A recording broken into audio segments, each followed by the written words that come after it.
While most gardens are designed to look beautiful, this garden is designed to tell a story. Here at Hamilton Gardens in Aotearoa, New Zealand, the Te Parapara garden is completely different from the European and Persian style gardens nearby. This one is deeply connected to Maori culture, survival, food, community, and the land itself. Food was grown here, knowledge was passed down here, families gathered here, and even the layout of this garden reflects how people lived with the environment instead of trying to take it over. And while most gardens of the world try to make you feel like you're in a luxury resort, this garden teaches us an important design lesson. Some of the most beautiful gardens are beautiful because they reflect the lives of the people who created them. The best gardens not only are visually attractive, but they solve problems.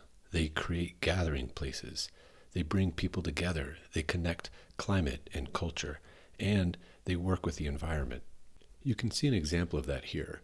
These raised mounds for growing kamara are here because instead of adapting the plant to the environment, they adapted the environment to the plant. So these plants did better in warmer climates. So what they did is they raised them up so that they would have warmer soil. Another design tip is using edible plants in ornamental beds.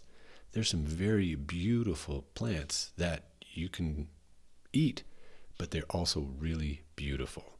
Every garden here represents a completely different way of thinking about outdoor space.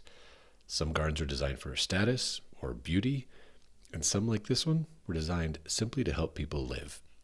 But the next garden might actually be the most practical one yet, because hidden inside Hamilton Gardens are traditional herb and kitchen gardens filled with ideas that still make sense today.